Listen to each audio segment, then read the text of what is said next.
Hello, friends, and welcome to Rolling with Ruel. I would like to say good morning, good afternoon, or good evening wherever you are. It is 9 a.m. Pacific where I'm at here in Southern California.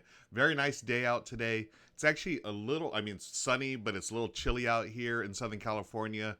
That's what we call Southern California winters. I hope you're doing well wherever you are. Excuse me. Welcome to the show. This is Ruel Reads. I normally stream board game plays here on my Twitch channel. Played a lot of different board games with friends and family. But every now and then I like to change things up. I think we call it doing variety streams, right? Good morning, Amanda Panna. Amanda Panna is our chat moderator friend, so please keep things PG-13 today. This is a family-friendly channel, or actually family-friendly stream, because we are reading some great Star Wars books today. We're celebrating the release of Star Wars: The High Republic, Light of the Jedi, amongst others. There are a few books that Del Rey Books has released today. This is one of them, Light of the Jedi. Super excited about the High Republic. This is the world of Star Wars as it is before the prequel movies. So before Episode 1, I think a couple of hundred years or so before. So this is a brand new series that they're working on, a brand new world. They've got books, graphic novels, comics coming out. I'm assuming eventually they're going to get to some kind of live action stuff. Excuse me, either movies or a TV series. We'll see. They haven't announced anything, but it just seems like it's ripe for that type of adaptation. So I want to shout out to Del Rey Books for sending me the early copies. I've gone through part of this one. I also had the a couple of weeks ago. If you join me, then we read part of the one that's targeted towards middle schoolers. There's also another book as well that's out. I don't have that one yet, but Light of the Jedi, I'm super excited about this. Bottom Shelf Video Game says, I'm freezing, wrapped in a blanket, sweater, and beanie with a heater on. It's 55 degrees. Yeah, that's definitely not Southern California weather, Bottom Shelf. It's chilly out here, but I'm in a shirt in my room. If I went outside, I'd put on a light jacket. But anyways, hope you're doing well. We usually talk about stream snacks on streams here during the board gaming streams, but we can always talk about stream snacks, right? This morning, Michelle made for breakfast. We just had we did like breakfast tacos basically. It was scrambled eggs, spinach, and a freshly made tortilla. Oh, it was really good. I actually forgot to put salsa on mine because, confession, I literally just ate like 5 minutes ago. Got a late start this morning. But yeah, bottom shelf, I can't handle the cold either. I'm not a cold type of guy. I'm not a cold or a heat type of guy now that I think about it. I don't like it when it's too hot. I don't like it when it's too cold. But really looking forward to this. I really enjoy reading, and that's one of my goals. I typically don't set New Year's Eve or New Year's resolutions, but I just sort of vaguely make some goals, things I want to do in the new year, and this is one of them. I want to read more. I've always been a reader throughout my life, but I think these last 2 or 3 years I've sort of fallen off the wagon. I have not read as much as I used to, so I went back on Goodreads and started one of the Goodreads challenge. Oh, thanks. That's my wife, Michelle. She's off camera. She's delivering my cup of tea. Thank you, man. And so I've got my teas because I'm going to be reading. I know I need it for my throat because it just soothes the vocal cords, right? A little hot tea with lemon and honey. Real Goldilocks Capulet. Goldilocks. Not too hot, not too cold. That's me. I am Goldilocks. Oh, I love it. Y'all are funny. What was I saying? Oh, so I used to love to read. I've always been a reader throughout my life. I definitely get that from my mom. My mom was a reader. She still is. She doesn't read as much now. She's more. She likes to play her solitaire now on her iPad. But she was just growing up. There was always books in the house, and we were always reading. Me and my brothers, and I was definitely probably the most voracious reader when we were younger. I think the middle brother. I'm the oldest of three. I think my middle brother probably reads more than I do at this point. But this year, I'm really wanting to get back into it. So I'm on Goodreads. You can find me there, Ruel Gaviola, and I've set myself a challenge. I want to read 26 books this year, and I have read one already. It was a lighter read, and I'll show that to you right now. So This book, it's actually a little series of books. This was a total impulse buy the other day. I've been reading a blog for like 20 years by a gentleman named Mark Evanier. He is a writer in the comic book industry, but he also wrote for television, I believe some movies as well. Actually, I don't know. I know for sure television and books, comic books. But he's also released a few books, and one of them just came out. It's a history of these Marvel mini books. So this is you can tell it's pretty small. It's a collection of 5 mini books. And apparently back in the 60s, Marvel came out with their little comic books that were the size of a postage stamp. So you've got, Captain America, Thor, Spider-Man, and so forth. And what this company did was they reprinted them in a much more manageable size. So this is sort of cool. So you have the Incredible Hulk. This is what it would look like, but imagine a postage size book, and they've reprinted it in a more manageable size like this. So this is obviously you couldn't put too much art on a postage stamp. This is what it looked like inside, and it's such an interesting history because these were the ones that you would get in those gumball machines, and they came in like the little, the little plastic bubble type things. You could either get like, I don't know, candy or like, a little toy or whatever. And then Marvel back in 1960 released a bunch of these little mini comics, and they're supposedly super hard to find. They're pretty rare. And this gentleman, Mark Evanier, wrote about the history of them. He did the work, wrote a little history about them. So the first book in this series is the history of these mini comics. And, he just talks about, how he's collected his set as a kid growing up in the 60s. And then what's interesting is this is the actual size. So that's how big these pages were. Imagine like a little postage size comic book, right? So it's a collection of the 6 of the books, all done neatly here. And then nice little history of it as well. So I've read this entire thing. I'm going to count this as one book because these are really small. And I got in a set. And I think if you look on Amazon right now, this Marvel comic mini book series, I got it on sale for $11, which is a bargain. I think the list price was $30. And, I read his blog, and on his blog the other night, I always read it right before I go to bed. And late the other night, he's like, hey, my book is on sale for some reason. Go check it out on, Amazon or whatever. And I went there. It was like $11, $30 list price. I was like, okay, that's over half off. You got me. So it's a nicely bound collection. It's light reading. Obviously these comics are not going to be, the most hardcore. I mean, here's Captain America. It's basically like an introduction to the characters and stuff.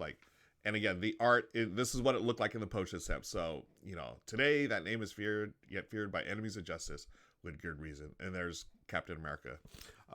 So, I mean, don't expect some big, awesome series of books. But just from a collector's standpoint, it's sort of neat that they were able to reproduce these. And then I like reading about the history of them as well, the history of these books. I think it's really, really neat how he's been able to track down all his copies and learning about the history behind them, the artists and writers, and basically a lot of the history's been lost over the years. So he knows there's some of it that's definitive, but then some it's sort of been lost to the passage with the passage of time. So check the comments real quick. 26 is a great goal. Maybe I'll shoot for that this year. I have a lot of long commute. Oh, a lot of audiobooks. Nice. DJ Super Best Friend.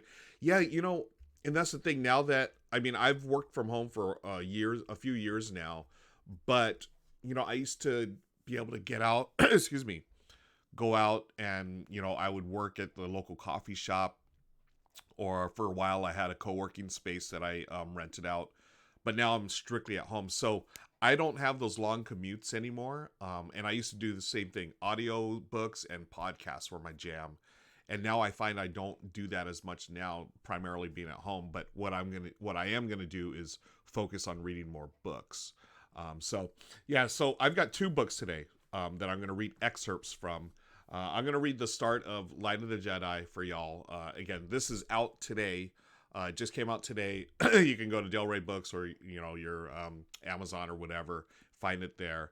And then we started a couple of weeks ago Star Wars Thrawn. This is one of my favorite Star Wars books. It is canon. This is the one. So Thrawn was originally part of the I always forget the name of this, not Last Command. The one by Timothy Zahn. There was 3 books in the 90s that introduced the character Thrawn. Oh, gosh, I need to write this stuff down. But anyways, this is canon. This is from the re-release after Lucasfilm or Disney bought Lucasfilm. So we read chapter 1 the other day. I'm going to read chapter 2. This is going to be a regular thing here. I'm trying to find a day and time that works right for me. I believe this may be at Tuesdays at 9 a.m. Pacific. More games, please. Thanks for joining us, Ross. I used to walk a couple of miles to work each day, and I was all about yeah, right? And when we were out, we have a local trail near us too. Michelle and I would, go out there and walk and or run, and we would have the earbuds in, and she would listen to music, I'd listen to podcasts, or sometimes we'd do the same, do podcasts or music or whatever. But yeah, so now that I'm mainly at home, my podcast listening has definitely dropped a bunch, but reading I want to get back into. So I picked 26 because I was doing that for a couple of years on Goodreads. I have not hit that goal the last couple of years, but I think this year I've got a good shot because 26 for me, the number is 1 book every 2 weeks, and I think I can do that. I've got one down. Again, I'm counting this set of Marvel Comics mini books with the history. I'm counting that as my first book. Jake Michaels. Hi, Jake. Thanks for joining us. The Hand of Thrawn. No, it was called... So it was, it was The Last Command. I always remember The Last Command. That's the 3rd of the trilogy by Timothy Zahn. And that introduced the character Thrawn. That series of books, that trilogy, Heir to the Empire. Thank you, Jake. Yes, there's a man much smarter than I am, folks. Heir of the Empire. Not yet again. Thank you for joining us. Hello, good morning, or good afternoon, or good evening, wherever you are. I've got tea. Hope you all settle back and just enjoy. Do what you got to do. I'm going to be reading Light of the Jedi from Del Rey Books that just came out today. I've got my tea. I've got my water. And hey, I've got this cool thing. I did this late last night. I was probably up a little too late for myself last night. But if I'm going to use the Force and get to the next scene here. How do I do this? Oh, this one. Whoop. Yeah, there it is. So this is my reading screen here. This is Star Wars, The High Republic, Light of the Jedi. Thank you again for joining us, joining me, friends. I really appreciate it. I hope you have a great day. Relax, enjoy, put on the earbuds, enjoy. I'm going to read the first chapter of this new book from Del Rey Books, Star Wars, The High Republic, Light of the Jedi, by Charles Soule.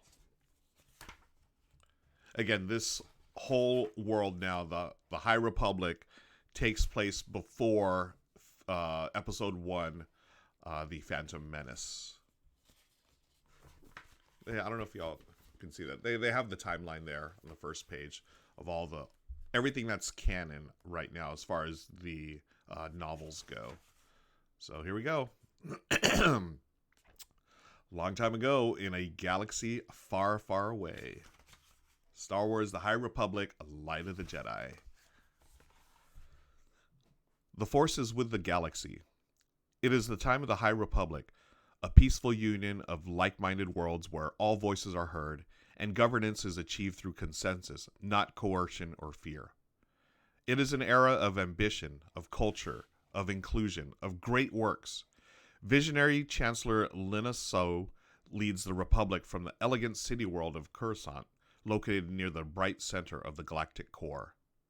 But beyond the core and its many peaceful colonies, there is the Rim, inner, mid, and finally at the border of what is known, the Outer Rim. These worlds are filled with opportunity for those brave enough to travel the few well-mapped hyperspace lanes leading to them, though there is danger as well. The Outer Rim is a haven for anyone seeking to escape the laws of the Republic and is filled with predators of every type. Chancellor So is pledged to bring the Outer Rim worlds into the embrace of the Republic through ambitious outreach programs such as the Starlight Beacon. But until it is brought online, order and justice are maintained on the galactic frontier by Jedi Knights, guardians of peace who have mastered incredible abilities stemming from a mysterious energy field known as the Force. The Jedi work closely with the Republic and have agreed to establish outposts in the Outer Rim to help any who might require aid. The Jedi of the frontier can be the only resource for people with nowhere else to turn. Though the outposts operate independently and without direct assistance from the great Jedi temple on Coruscant, they act as an effective deterrent to those who would do evil in the dark. Few can stand against the Knights of the Jedi Order, but there are always those who will try. Bum, bum, bum. So, Part 1, The Great Disaster. Chapter 1, Hyperspace, The Legacy Run, 3 hours to impact. All is well. Captain Heda Cassett reviewed the readouts and displays built into her command chair for the second time. She always went over them at least twice. She had more than 4 decades of flying behind her, and figured the double check was a large part of the reason she'd survived all that time. The second look confirmed everything she'd seen in the first. All is well, she said out loud this time, announcing it to her bridge crew. Time for my rounds. Lieutenant Bowman, you have the bridge. Acknowledge, Captain, her first officer replied, standing from his own seat in preparation to occupy hers until she returned from her evening constitutional. Not every long-haul freighter captain ran their ship like a military vessel. Heda had seen starships with stained floors and leaking pipes and cracks in their cockpit viewports, lapses that speared her to her very soul. But Heda Cassett began her career as a fighter pilot with the Malastare Solast Joint Task Force, keeping order in their little sector on the border of the mid-rim. She'd started flying out in Incom Z-24, the single-seat fighter everyone just called a buzzbug. Mostly security missions, hunting down pirates and the like. Eventually, though, she rose to command a heavy cruiser, one of the largest vessels in the fleet. A good career, doing good work. She'd left Malas JTF with distinction and moved on to a job captaining merchant vessels for the Buying Guild, her version of a relaxed retirement. But 30-plus years in the military meant order and discipline weren't just in her blood, they were her blood. So every ship she flew now was run like it was about to fight a decisive battle against a Hutt armada, even if it was just carrying a load of Orgut hides from World A to World B. This ship, the Legacy Run, was no exception. Heda stood, accepting and returning Lieutenant Jerry Bowman's snapped salute. She stretched, feeling the bones of her spine crackle and crunch. Too many years on patrol in tiny cockpits, too many high-G maneuvers, sometimes in combat, sometimes just because it made her feel alive. The real problem, though, she thought, tucking a stray strand of gray hair behind one ear, is too many years. She left the bridge, departing the precise machine of her command deck and walking along a compact corridor into the larger, more chaotic world of the Legacy Run. The ship was a Kniff Yards Class A modular freight transport, more than twice as old as Heda herself. That put the craft a bit past her ideal operational life, but well within safe parameters if she was well maintained and regularly serviced, which she was. Her captain saw to that. The Run was a mixed-use ship, rated for both cargo and passengers, hence modular in its designation. Most of the vessel's structure was taken up by a single gigantic compartment, shaped like a long triangular prism, with engineering aft, the bridge fore, and the rest of the space allotted for cargo. Hollow boom arms protruded from the central spine at regular intervals, to which additional smaller modules could be attached.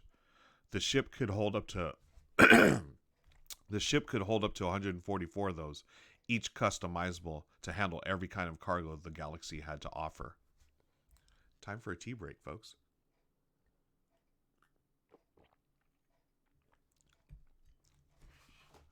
And a little water to stay hydrated.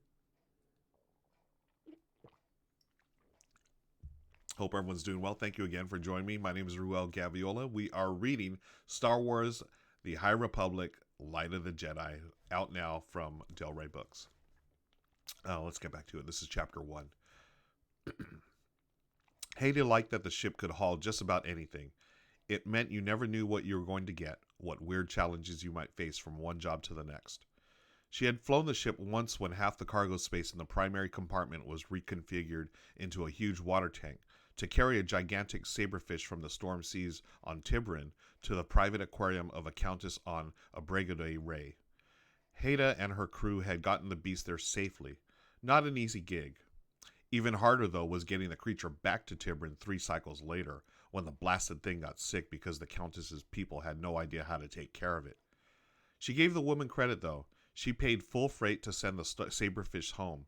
A lot of people, nobles especially, would have just let it die. This particular trip, in comparison, was as simple as they came. The Legacy Run's cargo sections were about 80% filled with settlers heading to the outer rim from overpopulated core and colony worlds, seeking new lives, new opportunities, new skies. She could relate to that. Haida Cassett had been restless all her life. She had a feeling she'd die that way too, looking out a viewport, hoping her eyes would land on something she'd never seen before. Because this was a transport run, most of the ship's modules were basic passenger configurations, with open seating that converted into beds that were, in theory, comfortable enough to sleep in. Sanitary facilities, storage, a few holoscreens, small galleys, and that was it. For settlers willing to pay for the increased comfort and convenience, some had droid-operated auto-canteens and private sleeping compartments, but not many. These people were frugal. If they'd had credits to begin with, they probably wouldn't be heading to the Outer Rim to scrape out a future. The dark edge of the galaxy was a place of challenges both exciting and deadly. More deadly than exciting, in truth. Even the road to get out there is tricky, Haida thought, her gaze drawn by the swirl of hyperspace outside the large porthole she happened to be passing. She snapped her eyes away, knowing she could end up standing there for 20 minutes if she let herself get sucked in. You couldn't trust hyperspace. It was useful, sure, if it got you from here to there. It was the key to the expansion of the Republic out from the core, but no one really understood it. If your Navidroid miscalculated the coordinates, even a little, you could end up off the marked route, the main road through whatever hyperspace actually was, and then you'd be on a dark path leading to who knew where. It happened even in the well-traveled hyperlanes near the galactic center, and out here, where the prosecutors had barely mapped out any routes, well, you had to watch yourself. She put her concerns out of her mind and continued on her way. The truth was, the Legacy Run was currently speeding along the best-traveled, best-known route. There's that word, route. I gotta stick with one of them. We're going with route, folks. She put her concerns out of her mind and continued on her way. The truth was, the Legacy Run was currently speeding along the best-traveled, best-known route to the Outer Rim worlds. Ships moved through this hyperlane constantly in both directions. Nothing to worry about. But then, more than 9,000 souls aboard the ship were depending on Captain Haida Cassett to get them safely to their destination. She worried. It was her job. Haida exited the corridor and entered the central hall, emerging in a large circular space, an open spot necessitated by the ship's structure that had been repurposed as a sort of unofficial common area. A group of children kicked a ball around as adults stood by and chatted nearby, all just enjoying a little break from the cramped confines of the modules where they spent most of their time. The space wasn't fancy, just a bare junction spot where several short corridors met, but it was clean. The ship employed, at its captain's insistence, an automated maintenance crew that kept its interiors neat and sanitary. One of the custodial droids was spidering its way along a wall at that very moment, performing one of the endless tasks required on a ship the size of the Run. She took a moment to take stock of this group, 20 people or so, all ages, from a number of worlds. Humans, of course, but also a few four-armed, fur-covered Ardanians, a family of Given with their distinctive triangular eyes, and even a Lanik with its pinched face, top knot, and huge pointing ears protruding from the side of its head. You didn't see many of those around. But no matter their planet of origin, they were all just ordinary beings, biding time until their new lives could begin.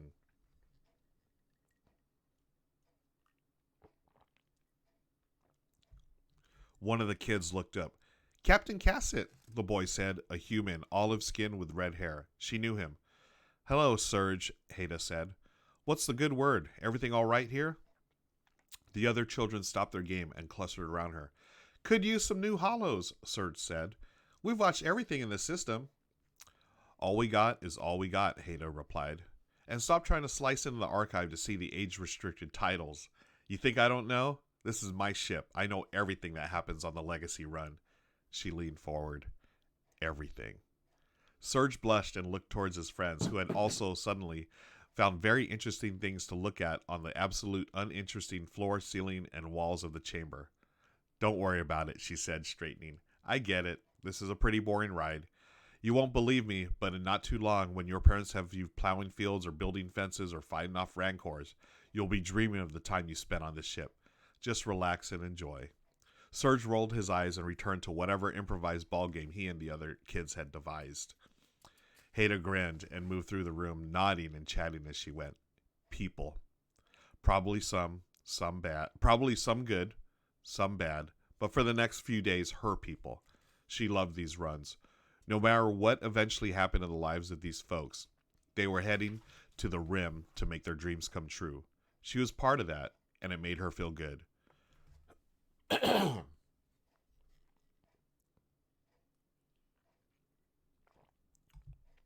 Chancellor So's republic wasn't perfect. No government was or ever could be. But it was a system that gave people room to dream. No, even better. It encouraged dreams, big and small. The Republic had its flaws, but really, things could be a hell of a lot worse. Hada's rounds took over an hour.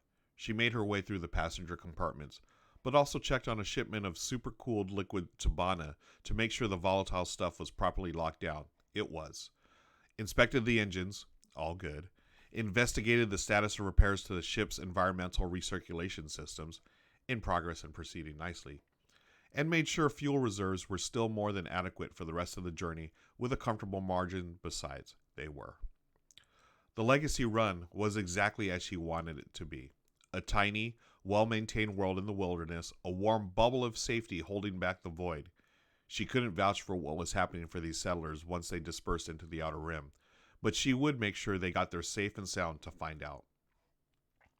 Hada returned to the bridge, where Lieutenant Bowman all but leapt to his feet the moment he saw her. Captain on the bridge, he said, and the other officers sat up straighter. Thank you, Jerry, Hada said as her second stepped aside and returned to his post. Hada settled into her command chair, automatically checking the displays, scanning for anything out of the ordinary. All is well, she thought. Ka-tang, ka-tang, ka-tang, ka-tang. An alarm, loud and insistent. The bridge lighting flipped into emergency configuration, bathing everything in red. Through the front viewport, the swirls of hyperspace looked off, somehow. Maybe it was the emergency lighting, but they had a reddish tinge. They looked sickly.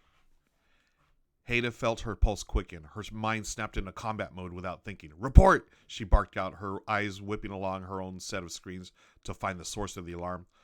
Alarm generated by the Navicomp captain, called out her navigator Cadet Kalwar, a young Quimerian. There's something in hyperlane. Dead ahead. Big. Impact in 10 seconds. The cadet's voice held steady, and Hada was proud of him. He probably wasn't that much older than Serge. She knew this situation was impossible. The hyperlanes were empty. That was the whole point. She couldn't rattle off all the science involved, but she did know that light-speed collisions in established lanes simply could not happen. It was mathematically absurd to hear the engineers talk about it. Hada had been flying in deep space long enough to know that impossible things happen all the time, every damn day.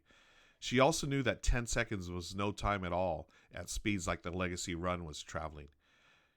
You can't trust hyperspace, she thought. Hada Cassett tapped 2 buttons on her command console. Brace yourselves, she said, her voice calm. I'm taking control. 2 piloting sticks snapped up from the armrests of her captain's chair. Hada grasped them, one in each hand. She spared the time for one breath, and then she flew. The Legacy 1 was not an Incom Z-24 Buzzbug, or even one of the new Republic Longbeams. It had been in service for well over a century. It was a freighter at the end of, if not beyond, its operational lifespan, loaded to capacity with engines designed for slow, gradual acceleration and deceleration, and docking with spaceports and orbital loading facilities. It maneuvered like a moon. The Legacy Run was no warship, not even close. But Haida flew it like one. She saw the obstacle in their path with her fighter pilot's eye and instincts, saw it advancing at incredible velocity, large enough that both her ship and whatever the thing was would be disintegrated into atoms, just dust drifting forever through the hyperlanes. There was no time to avoid it. The ship could not make the turn. There was no room. There was no time. But Captain Haida Cassett was at the helm, and she would not fail her ship. The tiniest tweak of the left control stick and a larger rotation of the right, and the Legacy Run moved. More than it wanted to, but not less than its captain believed it could. The huge freighter slipped past the obstacle in their path, the thing shooting by their hull so close Haida was sure she felt it ruffle her hair, despite many layers of metal and shielding between them. But they were alive. No impact. The ship was alive. Turbulence, and Haida fought it, feeling her way through the jagged bumps and ripples, closing her eyes, not needing to see to fly. The ship groaned, its frame complaining. "You can do it, old gal," she said out loud. "We're a couple of cranky old ladies, and that's for sure, but we've got a lot of life to live. I've taken damn good care of you, and you know it. I won't let you down if you won't let me down." Haida did not fail her ship. It failed her. The groan of overstressed metal became a scream. The vibrations of the ship's passage through space took on a new timbre Haida had felt too many times before. It was the feeling of a ship that had moved beyond its limits, whether from taking too much damage in a firefight or, as here, just being asked to perform a maneuver that was more than it could give. The Legacy Run was tearing itself apart. At most, it had seconds left. Haida opened her eyes. She released the control sticks and tapped out commands on her console, activating the bulkhead shielding that separated each cargo module in the instance of a disaster, thinking that perhaps it might give some of the people aboard a chance. She thought about Serge and his friends playing in the common area, and how emergency doors had just slammed down at the entrance to each passenger module, possibly trapping them in a zone that was about to become vacuum. She hoped the children had gone to their families when the alarm sounded. She didn't know. She just didn't know. Haida locked eyes with her first officer, who was staring at her, knowing what was about to happen. He saluted. "Captain," Lieutenant Bowman said, "it's been the bridge ripped open." Haida Cassett died, not knowing if she had saved anyone at all. And friends, that is chapter 1 of Star Wars: The High Republic. What an opening, right? That was, wow. Just like that, we lost our first character in the book within the first 15 pages. Spoiler alert. That was that. Captain Haga. Yeah, crazy. Hopefully she's, spared the lives. And yeah, that was right, Amanda Penn. That was totally unexpected. There goes that character. Wow, what an opening, folks. That was, I am intrigued, to say the least. And now I'm just going to read chapter 1 today, but I'm going to continue this on my own. Again, this is now available, friends, online, and hopefully you still have a bookstore in your neighborhood at your local friendly bookstore. Star Wars: The High Republic, Light of the Jedi by Charles Soule. It is now available from Del Rey Books and also your online retailers.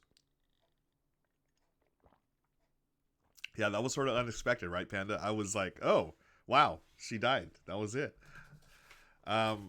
Friends, we are just hanging out doing reads. I want to welcome you. My name is Ruel Gaviola, and I read every now and then here on my Twitch channel. I mainly stream board games live with friends and or family. I love analog board games. That's primarily what I do here. Sometimes we'll play video games or video or digital implementations of board games. But every now and then I like to change it up, and whether it's reading or sometimes Michelle and I, my wife and I, will try snacks. We're on a mission to find the ultimate game night snack, and we do a thing called Meeple Munchies, where we just get a bunch of random snacks from the store and sample them. Michelle's also subscribed to Universal Yums, a monthly snack box. So every month she gets a snack box, and we started streaming that live here. We'll just open up the box on, live and try the snacks and critique them as we go. So it's a lot of fun. But yeah, I'm a Star Wars geek through and through. As you can tell, I got my shirt and got my Chewie Squishable thanks to Amanda Panda. And I'm also reading Star Wars Thrawn. This is going to be, we read chapter 1 a couple of weeks ago. I'm going to get back on this reading kick, folks. So once a week, I'll be reading one chapter from Star Wars Thrawn, along with anything else that I pick up along the way. Just as a part of, my Goodreads challenge to read 26 books this year. Hopefully you're reading more this year as well. I'm hydrated. I've got my tea. I'm going to read Star Wars Thrawn. Again, this is a instant classic for me from Timothy Zahn. One of my all-time favorite characters of Star Wars.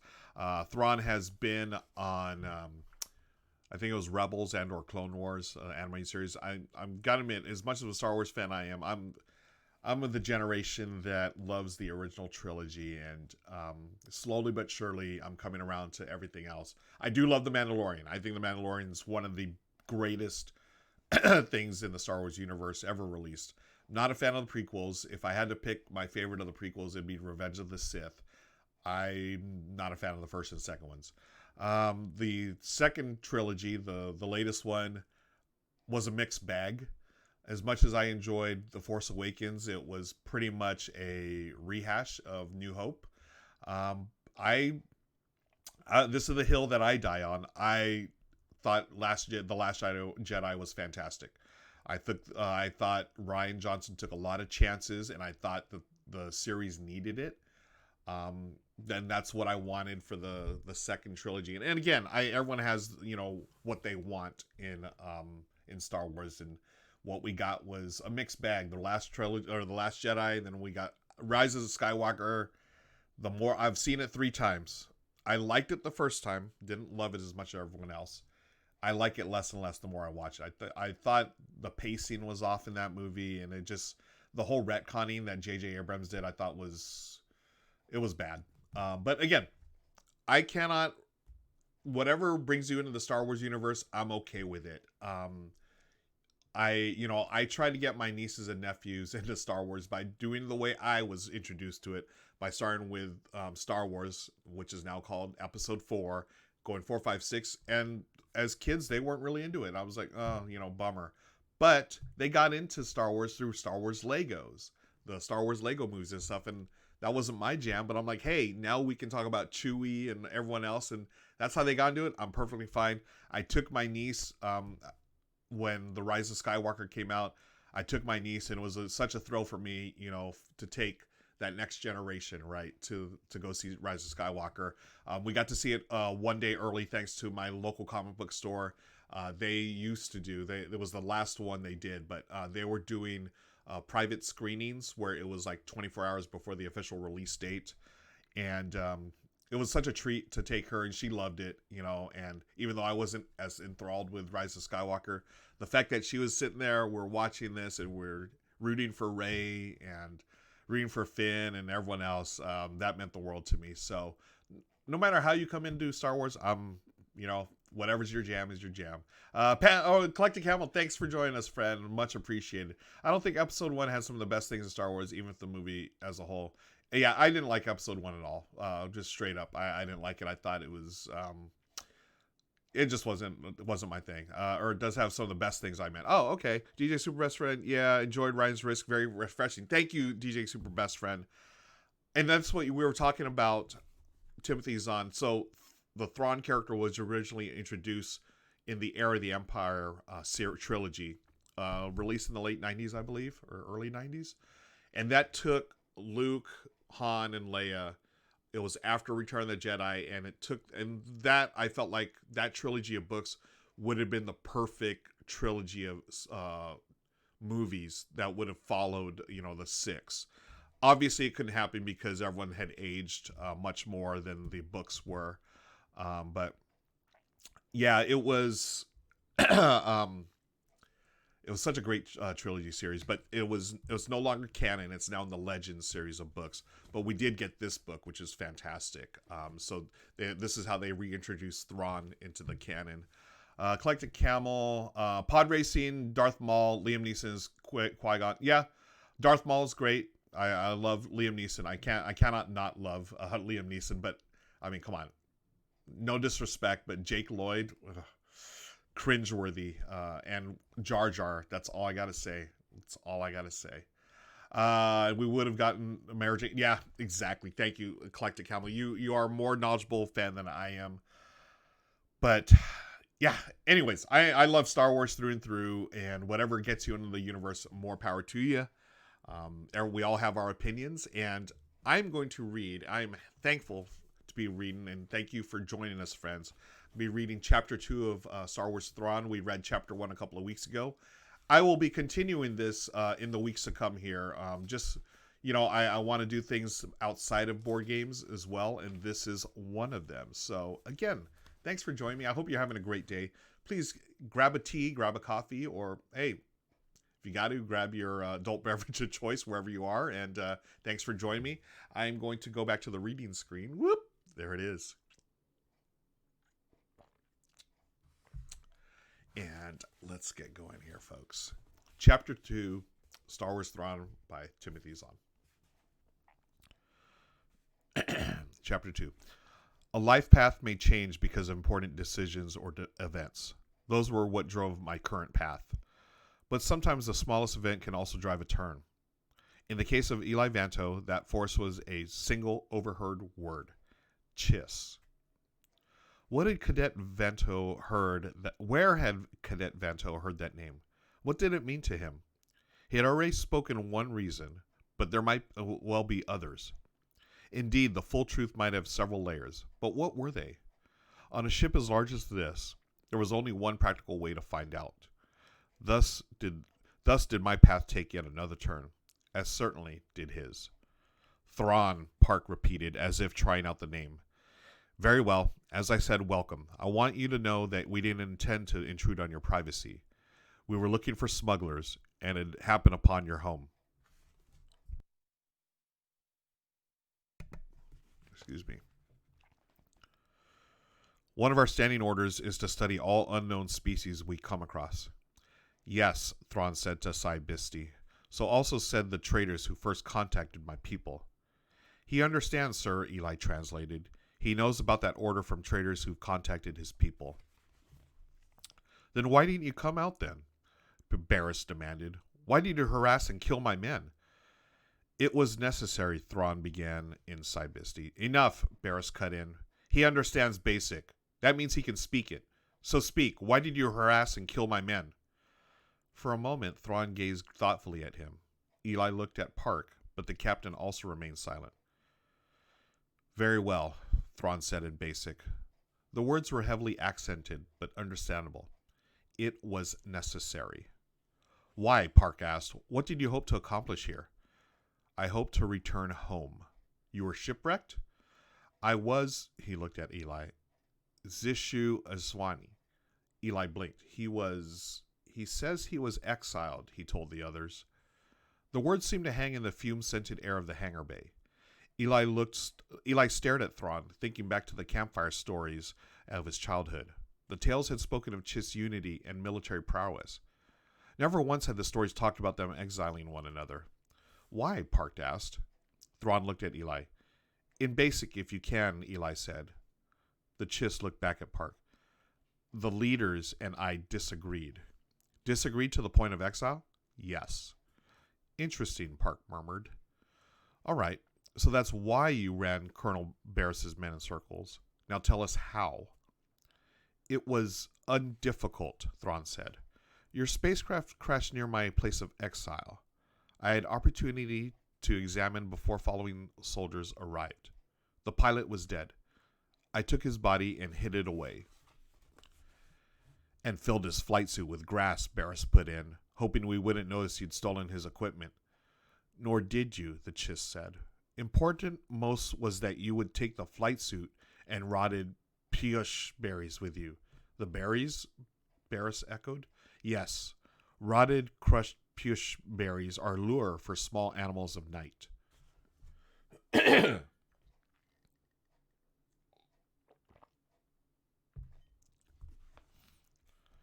Eli nodded to himself. Rotted, fermented. Animals of night, nocturnal. It was as if Thrawn had had a fairly good basic dictionary to work with, but was missing some of the more technical words and had to improvise. His grammar was a bit shaky too, again suggesting that he'd learned it out of books instead of from practical conversational experience. Did that imply the Chiss had only limited recent contact with anyone outside unknown space? So you strapped the gimmicked blaster power packs to the animals, Barris said. That's how you got them past our sentry perimeter. Yes, the Chiss said. Also, how I later attacked soldiers. With a sling, I threw more berries to their armor. You then crashed a starfighter, Park said. How? I knew spacecraft would come to search. In preparation, I had strung some... He paused. Ohoduu?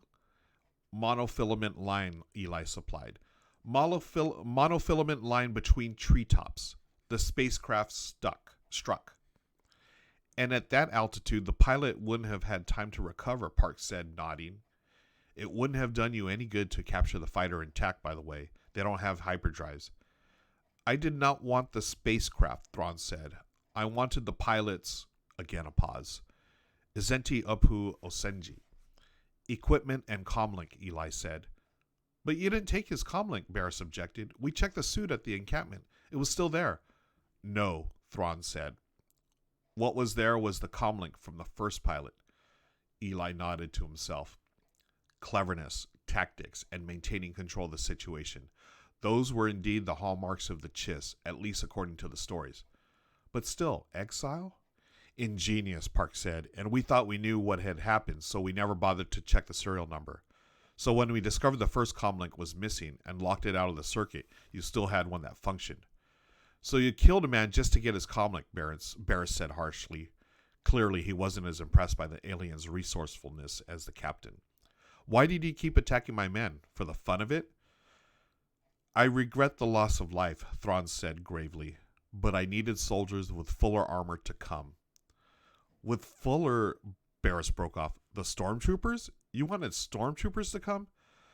Your soldiers wear helmets, the Chiss said, tracing an imaginary brim around his forehead. No good for me. He touched a hand to his face. I needed cover of face. The only way you could enter the encampment undetected, Park said, nodding. Yes, Thrawn agreed. I used explosive on one to obtain armor I could study. How did you do that without anyone hearing the explosion? Barris interrupted. It was as I began feedback noise from comlink, the Chiss said. The noise enclosed the noise of the explosive. From the armor, I learned how to kill the soldier without noise or observable damage. I took a second soldier and his armor and walked to the ship. While we were moving your equipment inside, Barris asked. I selected a moment when no one was inside, Thrawn said. With small branches, I stood the armor upright and set it outside the doorway. An explosive inside destroyed it. A distraction so that we wouldn't realize there were actually two missing stormtroopers, Park said. Where did you hide during the trip up? Inside the second power generator casing, Thrawn told him. It is nearly empty as I've used its parts to maintain the first. I gather you've been here for quite a while, Park said. I can see why you wanted so desperately to leave. Thrawn drew himself up. I was not desperate, but my people needed me. Why? They are in danger. There are many dangers in the galaxy. Dangers to my people, dangers to yours. He made an odd gesture.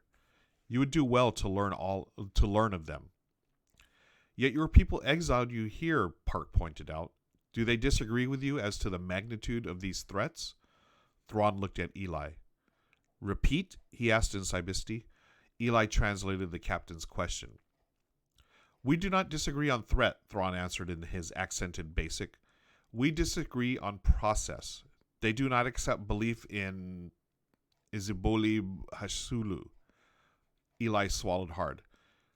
They don't believe in preemptive strikes. So your people need protection, Park said, his voice subtly changed.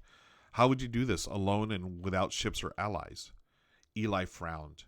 An odd question in an odd tone of voice. Was the captain fishing for information on possible Chiss allies? Thrawn didn't seem to notice. I do not know, he said calmly. I will find a way. I'm sure you will, Parks said. In the meantime, you've had a busy day, and I'm sure you could use some rest. Commander? Sir? One of the stormtroopers stepped forward. You and your squad will escort our guests to the deck officer's office while suitable accommodations and refreshments are prepared, Park ordered. Thrawn, I take my leave now. We shall speak again later. Thank you, Captain Park, the Chiss said. I will look ahead to it.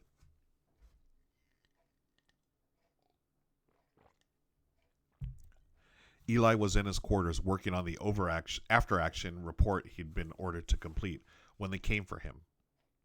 Eli had never been in the captain's private office.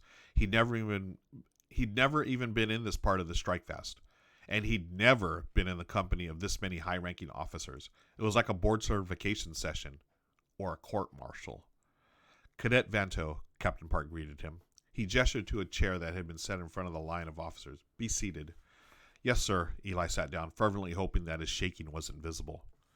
First, I want to commend you for your conduct during the recent action, Park said. You behaved admirably under fire. Thank you, sir, Eli said, though as he remembered it, he'd done very little except stay as clear as the fighting and confusion as he possibly could. Tell me, what do you think of our prisoner?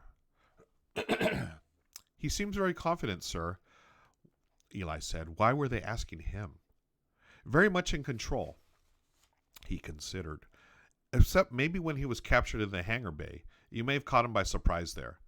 I don't think so, Park said. He surrendered quite readily with no attempt at resistance or escape. He cocked his head slightly. You seem to know something about his people. Not really, sir, Eli said. We have stories about the Chiss, more like myths, really, that have been passed down through the generations. As far as I know, none of them had been seen on Lasatra or anywhere in the area for hundreds of years. But you do at least have myths, which is more than we have in the Strikefast records, Park said. What do these stories say about them? They're supposed to be great warriors, Eli said. Clever, resourceful, proud. Intensely loyal to one another, too. This exile, they must really hate the idea of preemptive strikes to do that to him. So it would appear, Park agreed. I see you're on track at Myanmar to become a supply officer. Yes, sir, Eli said, the change in subject momentarily throwing him off balance. My family is in the shipping business, and they thought Imperial service would be a step up. Have you ever had any training in teaching or tutoring? Nothing formal, sir, Eli said. Was Park going to recommend the switch to a teaching track? He hoped not. He'd spent his youth flying cargoes for his family, and he didn't want to be stuck in an office or classroom somewhere. For a moment, the captain gazed at him. Then he leaned back in his seat and looked at the other officers flanking him. A wordless signal passed among them. Very well, Cadet, Park said, turning back to Eli. As of this moment, you're assigned as a liaison, translator, and aide to our prisoner. You will also... Sir? Eli blurted out, feeling his eyes go wide. But I'm just a cadet. I wasn't finished, Park said. Along with translation, you'll also be coaching him in basic. He has the fundamentals, as you saw, but he needs a more extensive vocabulary and some correction with pronunciation and grammar. Any questions? No, sir, Eli managed. The surprises were coming way too fast. Actually, yes, sir, I do. Why does he need to know basic? Aren't we putting him back on the planet? There was a quiet stir among the officers, and Eli had the sudden sense that he'd just crossed an invisible line. He tensed. No, Park said. His voice was calm, but there was an edge to it, as if this was a question he and the others had already hashed over, and hadn't necessarily agreed on. We're taking him to Coruscant. Eli clamped his mouth shut, visions of ancient kings parading defeated enemies through the streets flashing through his mind. But surely that wasn't what Park had in mind, was it? I believe the Emperor will be interested in meeting him and learning about these Chiss, Park said. There was something in his tone that suggested the explanation was as much for his officers' benefits as for Eli's. I also believe that they could prove an important asset to the Empire. Do your myths include any suggestion of where their home planet might be located? Just that they come from the unknown region, sir. Nothing more specific. Pity, Park said. No matter. That will be another of your duties over the next few days. to learn as much as you can about him, his homeworld, and his people. Yes, sir, Eli said, feeling his heart doing bounce-ups. From lowly cadet to translator and tutor to a being straight out of Lysastra's stories. And the only downside was what it might cost his future. Because he'd already seen that the Empire was a massive construct of giant, unforgiving machinery. If he strayed even a few degrees off his chosen career path, he might suddenly find himself relegated to some other trek, something obscure that might send him to the core deck of a forgotten starbase and abandon him there. Still, this little detour in his path should only fill a week or so while the Strikefast transported Thrawn to Coruscant. After that, Eli would return to Myanmar with the other cadets, and with a story he'd be able to tell people for the rest of his life. And really, what could go wrong? Panda Angel has redeemed 100 hydrate points. Thank you, Panda. I was just about to hydrate. You read my mind. Thank you. Hope you all are enjoying Thrawn so far. Ah, the tea hits the spot. We're about halfway through chapter 2 here. Got a few more pages. Yeah. So thanks again for hanging out, folks, wherever you are. Appreciate it. May the Force be with you today. I've read part of Light of the Jedi by Charles Soule, and hey, I forgot to change the cover here. We are now reading Thrawn from Timothy Zahn. This is a classic. Well, I consider a classic in the Star Wars canon of literature. So appreciate y'all hanging out with me. I love Star Wars. I love the books, love the movies, graphic novels, and so forth. As you can see, I've got the backgrounds there. These are compliments of the StarWars.com website. They have these backgrounds. You can use these for Zoom calls, Skype calls as backgrounds. I just put them all together into a little collage here, a slideshow. Just give it a little Star Wars flavor, get you in the little mood here. So again, thank you for joining me. Let's get back to Star Wars Thrawn in just a second here.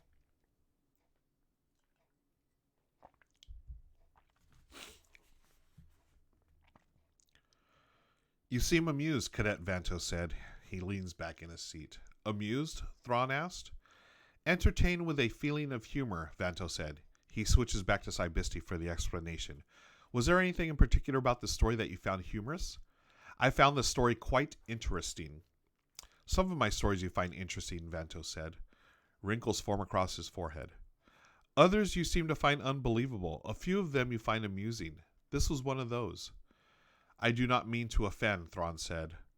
But I myself am Chiss, and never have I heard of any of my people wielding such a power. I'll concede that one, Vanto said, the wrinkles partially smooth out. I told you right from the beginning that these stories are barely above the level of myths, but you asked to hear them. I appreciate your willingness to share, Thrawn said. One may learn a great deal about a people by the stories they tell of others. And, Vanto asked, the wrinkles returned, his head turned slightly to his right. I do not understand. I asked what you learn about humans, Vanto said, his eyes narrow slightly. I misspoke. Apologies.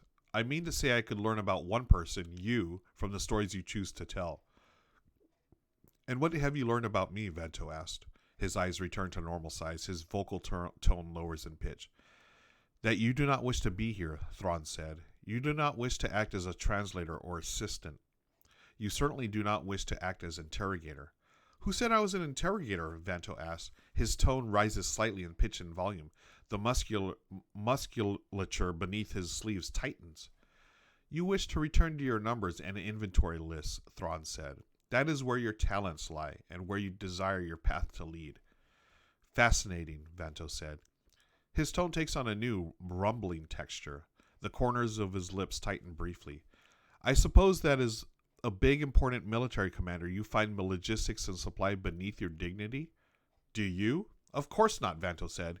His torso stretches slightly upward in his chair. His voice takes on a fuller tone. Because I know better. My family has done that kind of work for 3 generations. I'm just doing it for the Imperial Navy now instead of for my own family, that's all. I presume you were good at it. I'm very good at it, Vanto said. Lieutenant Austerity told me I'm one of the best cadets he's ever had aboard. As soon as I finish my last term at the Academy, I'll be guaranteed an assignment aboard a ship of the line. Is that what you wish? Thrawn asked. Absolutely, Vanto said. The fuller tone partially fades from his voice. What I don't know is why you care. Why you care about what? Why you care about me, Vanto said. His eyes narrow again. His tone returns to the lower pitch. You've been studying me. Don't think I haven't noticed. You asked me to tell you about one of the legends I learned as a child. Then you asked about my home or background or childhood. Always small questions, always delivered very casually. What I want to know is why. He folds his arm in a crisscross pattern across his chest. I am sorry, Thrawn said. I meant no harm. I was merely interested in you, as I am interested in everything about your empire. But why me? Vanto asked. You never asked about Captain Park or Captain Barris or any of the other senior officers, or even about Emperor Palpatine or the Imperial Senate. They are not connected to my immediate survival, Thrawn said. You are. With all due respect, you couldn't be more wrong, Vanto said. He shakes his head back and forth sideways. Captain Park could order you shoved out an airlock at any time. Colonel Barris could trump up charges or implicate you in something and have you shot. As for the Emperor, the musculature of his throat tightens briefly. There is enhanced infrared glow from his face. He has absolute power over everything and everyone in the Empire. If he isn't amused or pleased with you, you'll end up dead. Captain Park seeks honor and promotion, Thrawn said. He believes me to be the path to that end. Colonel Barris dislikes me, but will not risk angering his captain. As for the Emperor, we shall see. Fine, Vanto said. The musculature of his throat relaxes partially, but not fully. Personally, I'd be a lot more concerned about him, but that's up to you. But I'm still the bottom man on the roster. Why do you even care about me? You are my translator. You hold my words in your hand and their meanings. A misjudged translation will confuse or anger. A deliberate error could lead to death. Cry spit, Vanto said. He makes a snorting sound through his nose. Forgive me? I call cry spit, Vanto said. You've picked up a lot of basic in the past couple of days. You speak it as well as I do. Probably better. You don't have a wild space accent people can make fun of. The last thing you need is a translator. You make my case for me, Thrawn said. What is meant by cry spit? It's a slang term for nonsense, Vanto said. The left corner of his lip twists upward. Especially nonsense that the speaker knows is nonsense. I see. Crite spit. I will remember that. Don't, Vanto said. His tone is deep, the words sharply clipped. It's not polite. It also reeks of backwater places like Lasatra. Backwater means any planet that's not part of the core worlds and the elite and powerful people who live there. I presume there exists a hierarchy of worlds and the people who inhabit them? Finally, a question about the actual empire, Vanto said. Yes, absolutely there's a hierarchy. A big, impressive, mostly unwritten, but absolutely rigid hierarchy. If you were counting on me to introduce you to the high and mighty, you're going to be seriously disappointed. You give yourself too little credit, Cadet Vanto, Thrawn said. Or perhaps you give the social hierarchy too much. I am content to have you as my translator. I'm glad you're pleased, Vanto said. His tone rises slightly in a pitch. His throat musculature still shows tightness. Not that you had any choice in the matter. Perhaps, Thrawn said. Tell me, when do we arrive at your capital world? My orders are to have you in the forward hangar bay, that's the one you tried to escape from, at 0700 tomorrow morning, Vanto said. And I will meet with the Emperor soon after that? I have no idea what happens after that, Vanto said. The muscles under his tunic stiffen slightly, and wrinkles return to his forehead. But odds are it won't be anyone even close to the Emperor. Probably some senior administrator, maybe even a junior one. Will you come with me? That's up to the captain, Vanto said. I do still have other duties aboard the Strikefast. I also need to prepare for my return to the Myanmar Academy. Your duties and studies are of course important, Thrawn said. We shall see what decision Captain Park comes to. Until morning, Cadet, I bid you farewell and good evening. Yes, Vanto said. The tension in his musculature decreases, but it is not entirely gone. Until morning. Captain Park's personal Lambda shuttle left the hangar at precisely 07:05 the next morning. Apart from Park, Thrawn, and Eli, the passenger list included Colonel Barris, 3 of the Navy troopers who'd been on the planet when Thrawn was running everyone in circles, and 2 stormtroopers, presumably also part of the group who'd seen the alien in action. There were also 10 heavily armed Navy troopers. If Park was worried about hard-eyed high command administrators, he also wasn't taking any chances on his prisoner making a break for it once they reached the planet. Like everyone else in the Empire, Eli had seen hundreds of hollows of Coruscant. He'd also spent a couple of hours studying planetary maps the day after Park announced they were headed there. None of it prepared him for the breathtaking grandeur of the real thing. He gazed at the passenger cabin's repeater display, watching in utter fascination. The entire planet was surrounded by half a dozen rings of orbiting transports, passenger ships, and military vessels, each awaiting its turn to head to the surface. Elsewhere, steady streams of outgoing ships created subtle fountains of light as they joined the various exit corridors for passage through the atmosphere, then scattered in all directions once they reached space. As the Lambda continued inward, Eli watched the array of glittering star-like points that covered the planet slowly resolve into buildings and towers. Still closer, and the grid lines of repulsor lift vehicles wove their packed way through between the towering buildings, doing their intricate dance as they headed for 1,000 destinations. A sobering thought occurred to him. Right now, he could probably see more vehicles than were on his entire home planet. The pilot eased them into one of the higher lanes, one that seemed reserved for military vehicles. They were close enough now that Eli could pick out specific landmarks. There was the Royal Imperial Academy, where the Empire's elite trained for the Army and Navy. Beyond it, and to the east, was one of the industrial areas, with tall towers spewing superheated wastewaters vapor high into the atmosphere. In the distance beyond that, he could see an open area that was far below the tops of the surrounding towers, yet still many levels above the actual planetary surface. A landing area, most likely, probably for elite politicians or larger military vessels. He spotted the top of the Imperial Senate building in the other direction. He caught his breath.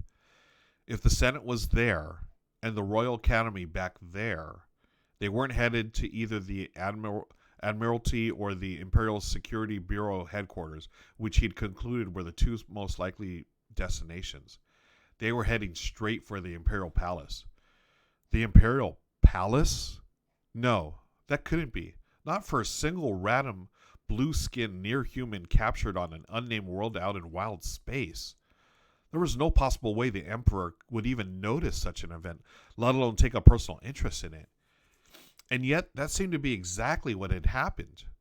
Surreptitiously, Eli looked across the aisle, where Thrawn and Park sat together surrounded by guards. The captain looked unnaturally stiff, as if he couldn't believe their destination any more than Eli could. The guards looked the same way, except that some of them looked quietly but genuinely terrified. As well they should be. Those were the men and women whose mistakes had allowed Thrawn to get aboard the Strikefast in the first place. There were dark stories about what the Emperor did with people who'd failed him, but Thrawn himself didn't look frightened or even concerned. All Eli could see in his face was that maddening confidence of his.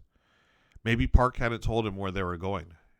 Maybe he hadn't told him about the Emperor's history or his reputation. Or maybe he'd told Thrawn everything, and the Chiss simply assumed that whatever their destination, he would have things under control. Eli turned back to the display, the old stories of Chiss military power echoing through his mind. As far as he had been able to ascertain, that whole culture and society had been lost from Republic knowledge for centuries, maybe even millennia. Now suddenly, they had re-entered history. Was Thrawn's level of confidence unique to him? Or were all the Chiss like this? As someone who might someday be called upon to fight them, he hoped fervently it wasn't the latter. Eli had almost managed to convince himself that the group would merely be meeting with some palace official when they were ushered past a pair of red-robed and red-helmeted Imperial guards into the Emperor's throne room. Even more than Coruscant itself, the hollows and vids Eli had seen of Emperor Palpatine paled in comparison with the real thing. At first glance, the Emperor didn't seem like much. He was dressed in a plain brown hooded robe, with no ornamentation or glitz of any sort. His throne, while massive, was solid black and very simple. Again, with no ostentation about it, raised a mere 4 steps above the floor. In fact, the darkness of his robe made him almost disappear from sight into the black of the throne. It was as the group drew closer that the eeriness began. First was the Emperor's face. The hollows and vids always showed him as a dignified older man, aged somewhat with the experience of life and the cares of leadership. But the hollows were wrong. The face beneath the hood was old. Old and creased with 100 deep wrinkles. Not ordinary wrinkles either, the kind Eli's grandparents had earned from years under the open sky. These creases were less like age and more like scars or burn tissue. The history stated that the Jedi traitors' last attempt to seize power had been an attack on then-Chancellor Palpatine. The histories hadn't mentioned that his victory over the assassins had come at such a terrible cost. Perhaps that was also what had happened to his eyes. A shiver ran up Eli's back. The eyes were bright and intelligent, all-knowing and utterly powerful. But they were strange, unique, disturbing. Damaged perhaps by the same treachery that had ravaged his face.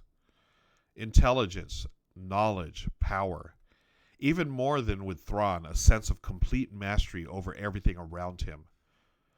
The Emperor watched in silence as the party walked toward him. Park led the way, Barris and Eli behind him, followed by Thrawn and the Navy trooper and stormtrooper witnesses.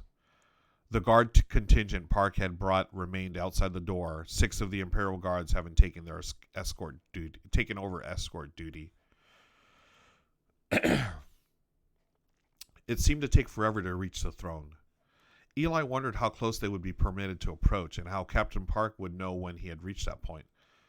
The question was answered as Park came to within 5 meters, and the 2 Imperial guards at the foot of the steps glided to positions directly in front of him.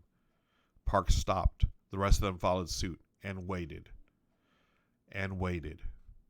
It was probably only 5 seconds, but to Eli it felt a medium-sized eternity.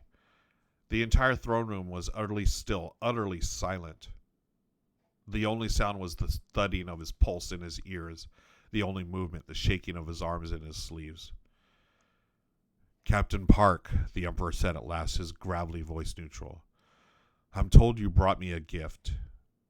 Eli winced. A gift? For the Chiss of the stories, that would have been a deadly insult. Thrawn was behind him, and Eli didn't dare turn around, but he could imagine the expression on that proud face. "I do, Your Majesty," Park said, bowing low. A warrior reportedly of a species known as the Chiss. "Indeed," the Emperor said, his voice going even drier. "And what, pray tell, would you have me do with him?" "If I may, Your Majesty," Thrawn put in before Park could answer, "I am not merely a gift, I am also a resource. One you have never seen like of before, and may never see again. You would do well to utilize me." "Would I?" the Emperor said, sounding amused. "Certainly you are a resource of unlimited confidence. What exactly do you offer, Chiss?" "As a start, I offer information," Thrawn said. If he was offended, Eli couldn't hear it in his voice. There are threats lurking in the unknown regions, threats that will someday find your empire. I am familiar with many of them. "I will learn of them soon enough on my own," the Emperor countered placidly. "Can you offer anything more?" "Perhaps you will learn of them in time to defeat them," Thrawn said. "Perhaps you will not." "What more do I offer?" "I offer my military skill. You could utilize that skill in making plans to seek out and eliminate these dangers." "These threats you speak of," the Emperor said, "I presume they're not simply threats to my empire?" "No, Your Majesty," Thrawn said. "They are also threats to my people." "And you seek to eliminate all threats to your people?" "I do." The Emperor's yellowish eyes seemed to glitter. "And you wish to help of my empire?" "Your assistance would be welcome." "You wish to assist the people who exiled you?" the Emperor said. "Or was Captain Park incorrect?" He spoke correctly, Thrawn said. I was indeed exiled.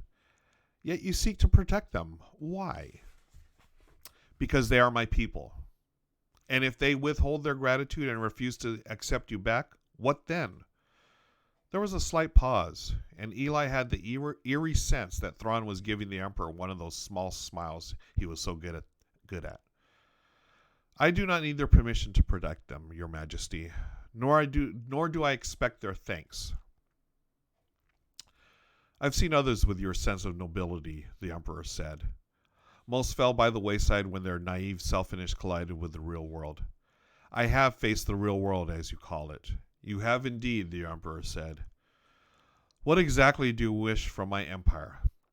A state of mutual gain, Thrawn said. I offer my knowledge and skill to you now in exchange for your consideration to my people in the future. And when that future comes, what if I refuse to grant that consideration? Then I will have gambled and lost, Thrawn said calmly. But I have until that time to convince you that my goals and your goals do coincide. Interesting, the Emperor murmured. Tell me, if you serve the Empire, yet a threat arose against your people, where would your loyalties lie? Which of us would command your allegiance? I see no conflict in sharing of information. I'm not speaking of information, the Emperor said. I'm speaking of service. There was a short pause. If I were to serve the Empire, you would command my allegiance. What guarantee do you offer? My word is my guarantee, Thrawn said. Perhaps your servant can speak to the strength of that vow. My servant? The Emperor asked, his eyes flicking to Park. I do not refer to Captain Park, Thrawn said. I speak of another. Perhaps I assumed incorrectly that he was your servant, yet he always spoke highly of Chancellor Palpatine. The Emperor leaned forward a little, his yellowish eyes glittering. And his name? Skywalker, Thrawn said. Anakin Skywalker. And that's the end of Chapter 2, friends, of Star Wars Thrawn. There it is. As we ended, we got the big name, Anakin Skywalker. Thrawn knows who Anakin Skywalker is. Of course, Palpatine knows. Exciting stuff. I'm excited to read this again with you all. Thank you for joining me.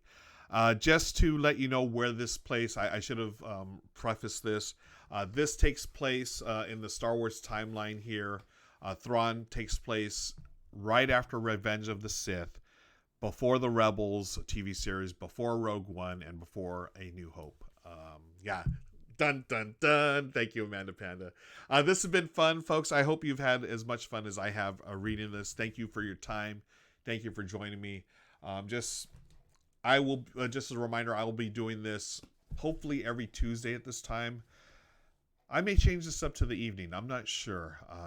I normally stream board games at 7 p.m. Pacific, Monday through Thursdays with friends or family. But I do enjoy reading.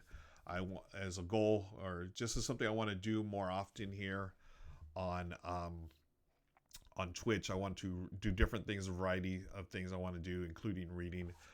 So just as a reminder, Star Wars: The Republic, High Republic, Light of the Jedi by Charles Soule is now available online and at bookstores everywhere.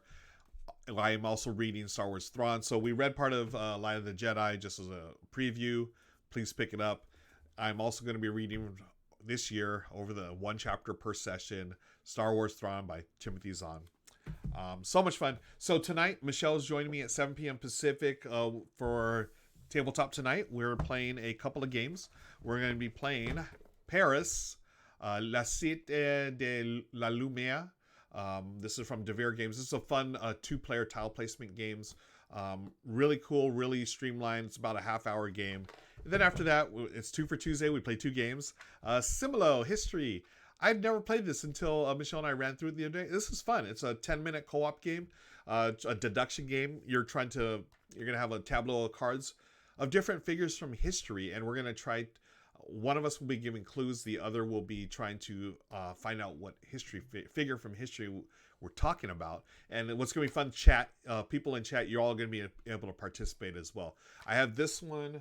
Thanks to our friends at Luma. I've also got Similo Myths, and Similo Fables. You can mix and match. We're going to start with history, though. And depending on time, we'll see which other ones we play. So that's going to wrap it up here, friends. Thank you again for joining me. Let's raid someone. I don't. Has Ross started yet? We got Slivers. We got Bram Beard Gaming. Looking forward to seeing games. Thank you, DJ Best for Super Best for hanging. Zanzibar's streaming. You know, let's raid Slivers. Slivers always a great support of our channel, so I'm going to raid. I think he's playing video games right now, so please hang tight. Thank you for joining me, folks. I'm going to start the raid in just a second. Where is the raid channel? It's right here. Raid, Slivers, start raid. Something went wrong. Try, let me refresh the raid portion here. Yeah, looking forward to hanging out with y'all again, playing games. There's that. Start raid. Come on. Raid is not happening. What's the command again? Is it /raid? /raid and then channel. What is Slivers channel? I think it's just Slivers, right? You already have a raid in progress. Okay, what is going on? I don't know what's going on with the raid command, folks. I don't know if y'all... Let's try it again. Raid channel. Start raid. Yeah, something is wacky over here. Tell you what, I'm going to restart this browser. Anyways, yeah, if the raid doesn't happen, it is what it is. I'm going to give it one more shot here. Thank you again for joining me, friends. This has been Ruel Reads, Rolling with Ruel. I'll be back tonight with my wife, Michelle. We're going to play 2 great games. I'll see you later. Stick around for the raid. If it doesn't happen, it doesn't happen. Hopefully this works. Take care, everybody. Have a good day. Bye.